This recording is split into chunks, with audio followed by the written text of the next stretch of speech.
Everyone, give it up for the founder and CEO of EU Startups, Thomas Orr. I enjoy bringing people together from different parts of Europe. I enjoy connecting aspiring founders and young entrepreneurs with opportunities, connecting them with investors, with future team members and partners. And we have so much evidence and so much cases from the past where something cool happened as a result of the EU Startup Summit.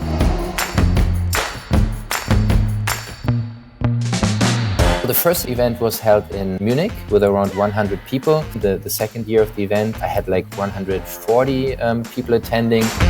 We have one of the best investor versus startup ratios. We will have slightly over 300 investors attending the event. So why Malta? I think it's a beautiful island, and the island also has a lot of opportunities to offer for aspiring founders.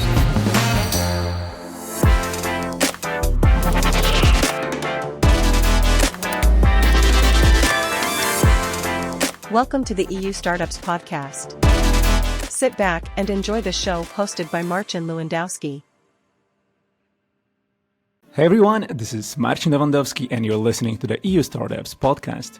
This year we celebrate the 10th anniversary of EU Startups Summit, and for that occasion I have a very special guest today with me on the show. Everyone, give it up for the founder and CEO of EU Startups, Thomas Orr. Awesome to have you on the podcast, Thomas. Thank you for having me, Marcin. Excited to be here. Awesome to have you. How are you today? Yeah, a bit stressed because the EU Startup Summit is coming closer and closer, and there's many things that still need to be organized and prepared, but overall I'm fine. Thanks for asking. Awesome. Thomas, so let's talk about EU Startup Summit. Picture this. We're sitting on a beach in Malta and the sun is setting in the distance. Waves are crashing gently against the shore. As you take in the moment, what memories come to mind when you think about, the early days of EU Startup Summit, and what was the spark that ignited your journey? Mm-hmm. Yeah, I rarely reflect on the past, and if I would sit in such a nice place that you just described, I would probably just sip a beer and maybe rather think about the future. But if I think about the past, it all kicked off with the launch of eustartups.com back in 2010. I launched the website because I was excited about new business models, about innovation, about startups. And then the EU Startups Summit, or EU Startups Conference, how it was called back then, was just like an addition to the media brand that I launched in 2010. Yeah. And the first event was held in Munich with around 100 people. We already had some cool speakers, like the founder and CEO of Buzu, a language learning community, which in the meantime got acquired. We had the founder and CEO of Cedars and so on and so forth, and already a nice pitch competition. And then the next 3 years, I did the event in Berlin. Each year a little bit bigger and better. Actually, like in 2015, the second year of the event, I had I think 140 people attending, and I was still doing it as a hobby project, and I was running the whole event by myself. So when people arrived, I did the registration, then I ran into the front of the stage and moderated the whole thing, and that was a bit stressful, I would say. So I'm very happy that nowadays I have a team that helps me organizing the event. And but when we talk about highlights, for me, this is really a mission-driven thing. I enjoy bringing people together from different parts of Europe. I enjoy connecting aspiring founders and young entrepreneurs with opportunities, connecting them with investors, with future team members and partners. And we have so much evidence and so much cases from the past where something cool happened as a result of the EU Startup Summit. And I think that kind of keeps me going. Yeah. Amazing. Thomas, I love your answer to the beginning of my question, that you'd probably, in a place like that that I described, you'd probably sit with a beer and think about the future and not about the past. All right, let's rewind the clock a bit. You mentioned that we have now many cases of of the value that EU Startups Summit bring to people. So maybe let's talk about, a bit more about humble beginnings. So from humble beginnings to hosting one of Europe's best startup events. How have you seen EU Startup Summit evolve over the years, and what unexpected twists and turns, kept you on your toes? Mm-hmm. Yes, well, our approach was always we didn't want to just grow in size. So each year we obviously always try to improve the quality. That means like in terms of speakers, but also in terms of the whole setup. So nowadays we have like a dedicated networking app and a lot of topic-focused networking sessions and opportunities and an exhibition hall and so on and so forth. And all those elements that are nowadays part of the summit basically came step by step over the years. And if we talk about stumbling blocks and twists that kept us on our toes, obviously, of course, COVID was a big hit for us. And so in 2020, we couldn't host the EU Startup Summit at all. And 2021 then as a digital edition, and 2022 we then came back with an in-person event. And it's strange nowadays. It's almost like if the pandemic was just a bad dream, but back then, like in 2020, there were many people even like questioning, will there ever be any big events anymore? Right. Does it make sense? Shouldn't we all meet just online? And then there were like online event platforms that were becoming unicorns. Several of them are not around now anymore, but it was just a strange time, and it was totally unclear what was going to happen for the events industry and for business travel also. And so that, of course, was a stumbling block, and I'm happy we survived it as a team and as a company. And then, of course, with each event, stuff can happen, right? So we always had like cases where people missed their flights or got sick a day before the event. And we always need to have a plan B and be prepared for it. So it's definitely not a boring task to organize such an annual event.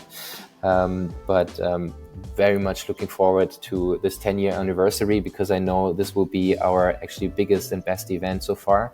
And looking on the first time in Malta, so I'm looking forward to connect with many people in person. Amazing, 100%. Thomas, amidst the hustle and bustle of startup life, there are these moments that stand out like fireworks on New Year's Eve.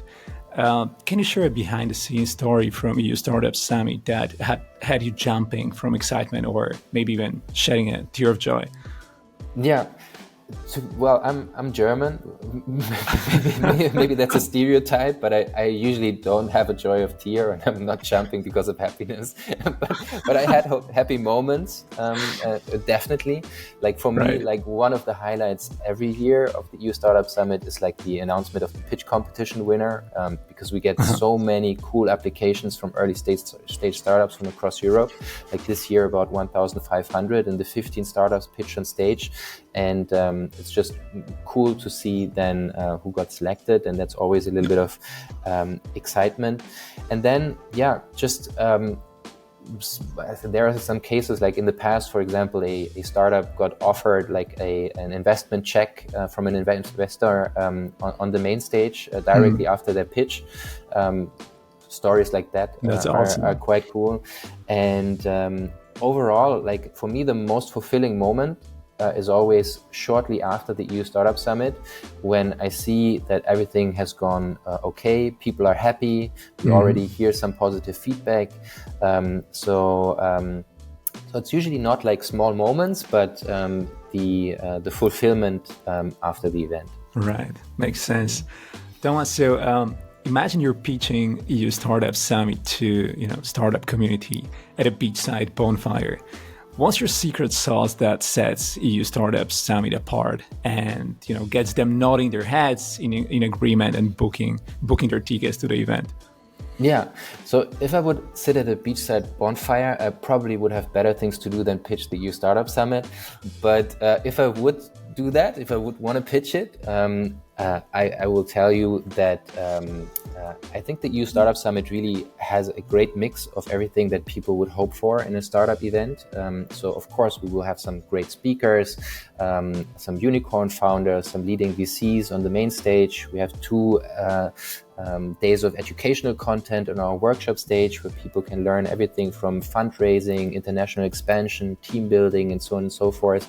But more importantly, it's really about the mix of people coming. Like the attendees are the real stars, I would say. And in the end, the biggest impact that people, the biggest benefit that people will get is from active networking with other participants. So networking really plays a key role at the EU Startup Summit, and we have one of the best investor versus startup ratios also when it comes to startup events. So we will have slightly over 300 investors attending the event, and people can set up meetings. We will have on the rooftop of the MCC, Mediterranean Conference Center in Malta, which is directly located at the seaside. We will have like a sundown networking, drinks gathering on both event days, several side events. So it's really about 2 days of networking, inspiration, and learning. And I think everyone can definitely either make strong new connections at the event, get inspired, or learn something that brings them forward after the event. And Sounds good. So we know already that there's now going to be a pitch competition at the beach site on a bonfire. That's not one of the things that is awaiting people in Malta. But Thomas, we need to know, what are the hidden gems and must-try things that attendees can expect to discover in Malta? And what can people look forward to experiencing, and what makes this location special for the event's 10th anniversary edition? Yeah, so why Malta, right? I think it's a beautiful island, and it's a place where not everyone has been yet. I heard a lot now in the preparation for the event, oh, cool, Malta, never been there, always wanted to check it out. And so the EU Startup Summit is a great opportunity to also explore the island. We intentionally did the event on a Thursday and Friday so people could spend a long weekend on the island. And it's a tiny country, but super beautiful. The people speak English there because the British Empire was also present for a long time on the island. And it's a very welcoming community of people there. The startup and tech ecosystem on the island is rather small, but growing. They're very active when it comes to new technologies, how to adopt them. They were one of the leading forces when it comes to policies for blockchain and so on and so forth. And the event, as I mentioned, will take place at the Mediterranean Conference Center in Valletta, directly at the seafront. So you can first start your day with networking, making some deals, getting inspired, learning something, and afterwards, if you want, you can directly hop into the sea and take a swim. That's maybe something that you want to do. For us also, we're excited to see our potential impact maybe on the Maltese startup ecosystem over the coming years, because we plan to have the event there for probably 3 years. Yeah. And I think the island also has a lot of opportunities to offer for aspiring founders. Not only the setup of a company in Malta is super easy and possible in English language, but also, of course, they have some tax incentives, and they have a very good English-speaking workforce, and so on and so forth. But no, I think Malta and the EU Startup Summit, that's a great match. And I'm sure people will have a good time. And we not only have this rooftop sunset networking drinks, but there will also be several side events in the evening where people can potentially swing their dancing legs and get crazy a bit. And yeah, I think Awesome. it's the perfect location for the event. Sounds like a match made in heaven, Thomas. Let's play the fantasy speakers game. If you could assemble your dream lineup for the summit, who would your top 3 picks be and why? Well, I'm already quite excited about our real lineup for this year's summit, and there are some speakers that are yet to be confirmed that I'm super excited about, but I can't disclose it yet. So please keep on watching our announcements over the coming days and weeks. But if I could choose freely, I would probably, of course, maybe give a short slot for Elon Musk. On the main stage, he's invited. So Elon, if you hear that, you're very well invited to join us in Malta. Then Oliver Samba from Rocket Internet, one of the most disruptive and controversial entrepreneurs probably that we have in Europe. And then Sam Altman from OpenAI, just to talk a bit about his plans for OpenAI and this new 7 trillion fundraise he's set out to do, which is quite crazy. And yeah, that will be probably my 3 main picks, but already super excited about who we have this year. Awesome. I love the picks. Thomas, so fast forward to the year 2030. What's your vision for EU Startups and EU Startups Summit heading in the next 5 to 10 years? And what impact do you hope to make on European startup ecosystem? Yeah, so I don't have a written down master plan for the next 10 you years. don't? Okay. No, but I really enjoy what we're doing.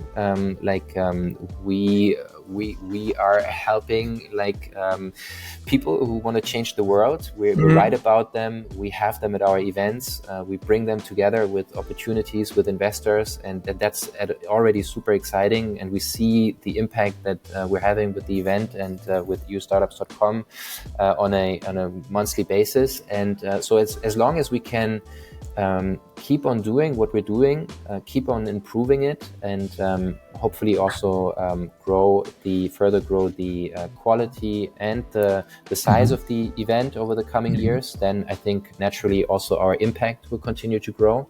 For me, like EU Startups and the EU Startup Summit really started as a passion project and an impact-driven project. And so as long as it's fun and as long as we can contribute something to the European startup ecosystem, we're very excited to continue doing so. Awesome. And maybe one thing to mention, also like one of the key aspects behind the EU Startup Summit is we really want to shed light on like European success stories, because there are so many other events who only focus on the big names of US tech, and we want to bring like European success stories on stage. People who achieved great stuff while being based in places like Barcelona, Berlin, or even much smaller and more far-fetched places. And we want to showcase that you can build great companies while being based in Europe, and that you don't need to relocate to the Silicon Valley or to other places in the world. And I think Europe still has to do a lot of catching up when it comes to startups and venture capital. And we're super excited to play a small role in this whole circus of startups and innovation. Thomas, you already talked a bit about it. Your passion. So what fuels your passion for supporting startups and fostering entrepreneurship within Europe? And I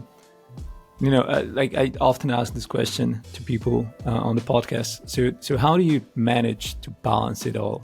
As a family man, as I know you, while chasing sunsets with your wife and baby daughter in Barcelona. Mm-hmm. Yeah, well, what fuels that passion?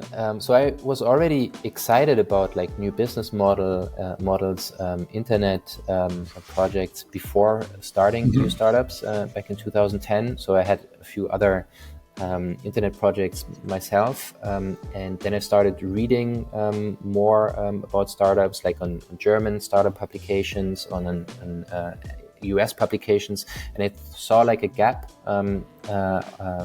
that covers what's happening across Europe, and there was more and more activity. And I don't know, like I'm always excited to hear about new brands, new technologies, new business models. That's just probably the way I'm wired. And it's always also like, you probably know that from yourself, like brainstorming about new ideas, new business models, when you have like a beer with friends, that's always like super excited to imagine what could be. And for me, like working on EU startups is almost like an extension of this business model brainstorming session during beers. We can touch base with people who have big dreams and are not only having those dreams and ideas, but are actually working on it on a daily basis. And so yeah. I'm just excited to continue learning about new business models, and I still think like there's so much that could positively happen when it comes to technology and when it comes to startups in Europe. So I think we're still at the very beginnings, and I think there are some technologies where Europe hopefully can play a significant role in the future, even on a global scale. And so we want to keep monitoring and reporting about the most promising innovators from across Europe. And yeah, how do I balance that with family life? My daughter Maria was born during the pandemic, shortly after we had to shut down the EU Startup Summit in 2020. But since then, she has been part of every EU Startup Summit, and so she's. We always joke inside of the team that she's our youngest intern, and so the family is very well connected to what we're doing. Also, as you know, my wife Anna is also part of the team. I won't go into the details of work-life balance, or will say that I have figured out something because I don't. But no, it's almost like EU Startups has become like a family business at this point. So we're all very much involved, and Amazing, Thomas. So cheers to that family business. Let's keep it going. The EU Startup Summit in Malta this year is going to be amazing. Everyone, if you didn't grab your tickets yet, please go and do so. Thomas, thanks so much. It was a pleasure having you on the show. All the best, and I'll talk to you soon. Thanks for having me, and see you in Malta, everyone. Ciao. Bye. Ciao.